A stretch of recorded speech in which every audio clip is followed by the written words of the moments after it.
Hello student, कैसे हो? युवा कंप्यूटर स्टडी चैनल में आपका स्वागत करता हूं। हमने जो सीरीज स्टार्ट की है वो सीपीसीटी बेस में स्टार्ट की है, जिसमें कि मैंने आपको दो चैप्टर पढ़ा दिया था। चैप्टर कौन कौन से पढ़ा दिया था? एक था इनपुट का और आउटपुट का। ये दोनों चैप्टर मिला के मैंने इसके 6 भाग बनाए हैं। इसके बाद अपना जो सेकेंड चैप्टर चल रहा है वो चल रहा है मेमोरी का। और मेमोरी में मैंने 2 भाग अपलोड कर दिए हैं। 5 भाग टोटल बनाना है, जिसमें से 2 भाग मैंने अपलोड कर दिया है। हमने भाग नंबर 1 में क्या बनाया है? पूरा डायग्राम बनाया है।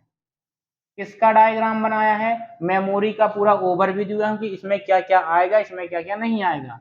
तो भाग 1 में क्या डायग्राम बनाया हूं।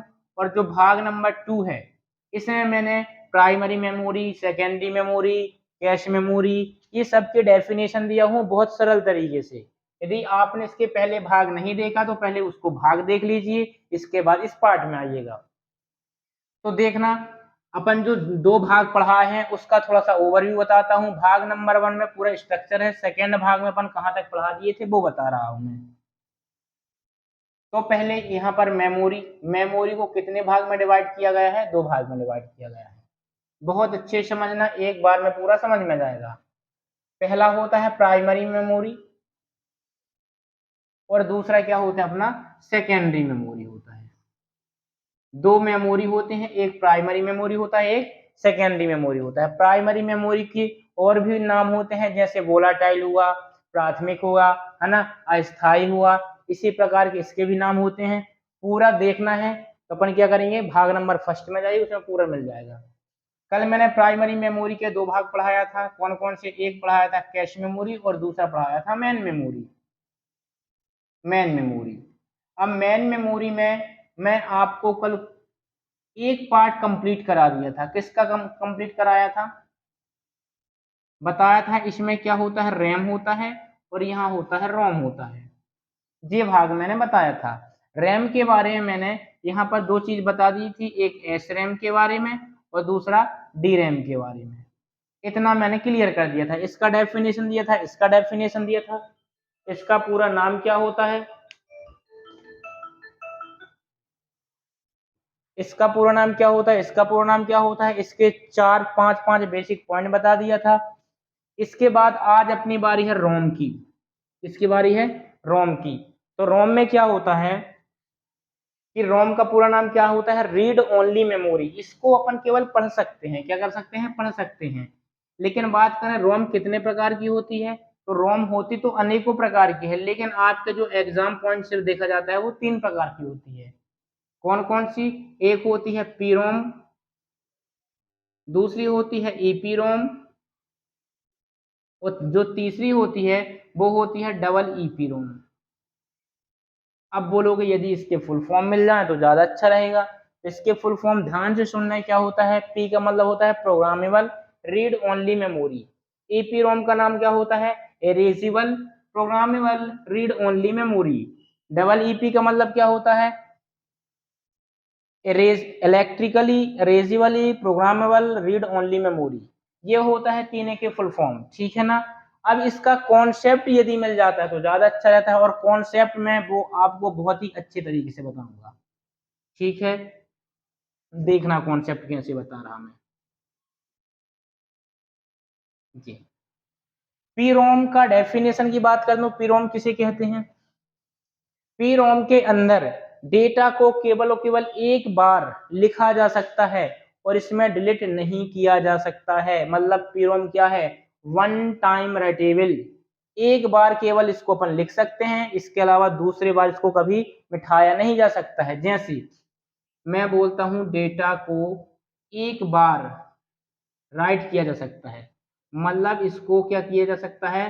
राइट किया जा सकता है, लेकिन डेटा क्या? डिलीट नहीं किया जा सकता है। ठीक, पीरोम में क्या होता है? मेन पॉइंट बता रहा मैं आपको कि पीरोम में जो होता है उसमें डेटा को केवल लिखा जा सकता है लेकिन मिटाया नहीं जा सकता। अब बोलोगे सर एग्जाम्पल मिल जाए तो ज्यादा अच्छा रहेगा। तो पीरोम का एग्जाम्पल बताता हूं, आइकन। अब बोलोगे आइकन क्या है? आइकन वही तो है, जैसे व्हाट्सअप हुआ, इंस्टाग्राम हुआ, ये सब क्या है? आइकन है।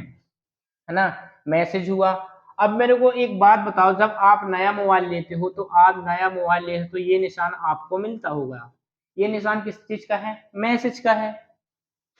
कैमरा की बात करता हूँ, ये निशान मिलेगा, ये काहे का है, कैमरा का है। अब मैं बोलता हूँ एक निशान और देखो, ये किसका है, यूट्यूब का है। तो ये बताइए कि यदि मैं प्रोग्राम नया मोबाइल लूंगा तो ये वाले प्रोग्राम क्या लिख के आएंगे, लेकिन यदि मैं मोबाइल को रिस्टोर करता हूँ, रिसेट करता हूँ, जब मोबाइल को रिसेट किया जाता है तो क्या ये आइकन दोबारा मिलके आते हैं? तो बोलोगे हाँ ये दोबारा भी आते हैं। क्यों आते हैं? क्योंकि पी रोम में केवल एक ही बार प्रोग्राम को लिखा जा सकता है लेकिन मिटाया नहीं जा सकता है। उसका एग्जाम्पल है आइकन। ठीक है।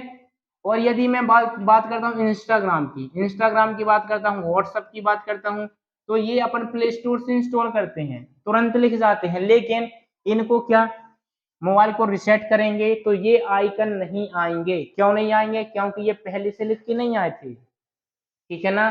तो पी रोम का केवल इतना ही कॉन्सेप्ट होगा कि पी रोम में डेटा को लिखा जा सकता है लेकिन कभी मिटाया नहीं जा सकता। एग्जाम्पल में आ जाएगा आइकन। बात करते हैं अपन किसकी, ईपी रोम की।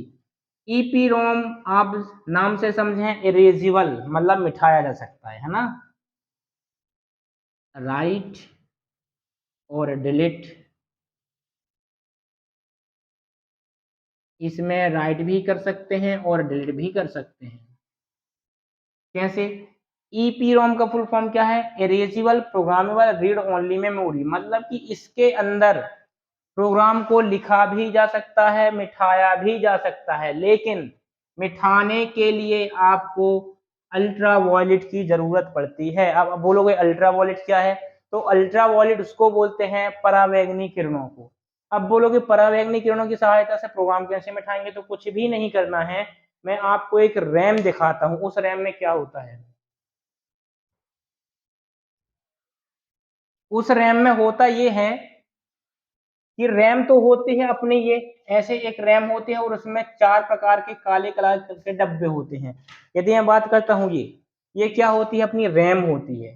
तो इस पूरे पोर्शन को क्या बोला जाता है, रैम बोला जाता है। इस पूरे पोर्शन को रैम बोला जाता है, लेकिन जो इसमें छोटे छोटे ब्लैक कलर के डब्बे हैं उनको क्या बोला जाता है, रोम बोला जाता है। तो उनमें से एक रोम पी रोम है, एक ईपी रोम है, एक डबल ईपी रोम है। तो जो ईपी रोम है उसमें केवल आइकन को लिखा जाता है, मतलब इसमें एक बार डेटा लिख गया तो दोबारा मिटेगा नहीं। ईपी रोम में क्या होता है कि हम बात करता हूं कि इनमें से कोई एक ईपी रोम है, इसमें डेटा को लिखा जा सकता है और मिटाया जा सकता है, लेकिन डेटा को मिटाने के लिए अल्ट्रा वायलेट की आवश्यकता होगी। अब बोलोगे कैसे?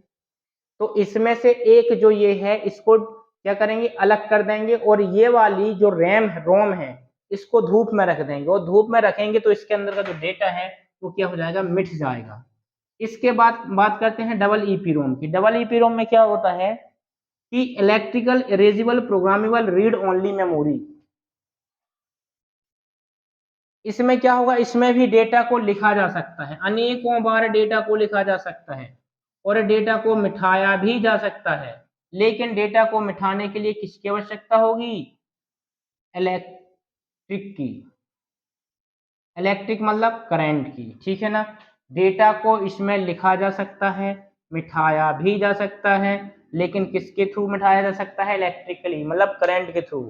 कहने का मतलब है ई पे, जैसे अपन पेन ड्राइव की बात करें, ये बताओ पेन ड्राइव जो रहती है, पेन ड्राइव में अपन कुछ गाने भरवाते हैं, तो गाने भरवाने के लिए यदि लाइट नहीं होगी तो गाने भर सकते हैं, नहीं भर सकते हैं।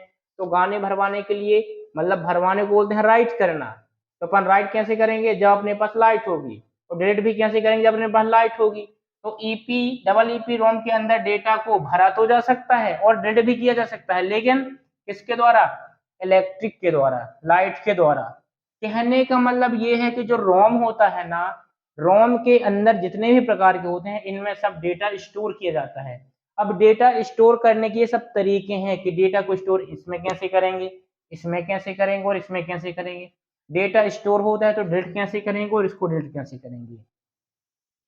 लेकिन क्वेश्चन यहां से भी बन के आता है कि रोम जो होता है अपना, क्या, जो ये पूरा रैम है और जो ब्लैक कलर के डब्बे हैं इनको क्या बोला जाता है, रोम बोला जाता है। तो रोम कितने भागों से मिलकर बनता है, जो रोम है वो 2 भागों से मिलकर बनता है। कौन कौन से, एक होता है अपना सीमोस और एक होता है बायोस, दो भागों से मिलकर बनता है बायोस और सीमोस। इसके बारे में मैं आपको अगली वीडियो में बताता हूँ, ठीक है। इतना पूरा कॉन्सेप्ट पढ़ लेना, कहीं भी दिक्कत हो तो कमेंट बॉक्स में कमेंट कर देना, उसको मैं दोबारा समझा दूंगा। यदि ये वीडियो पसंद आए तो लाइक करें, सब्सक्राइब करें और वीडियो को शेयर जरूर करना। धन्यवाद।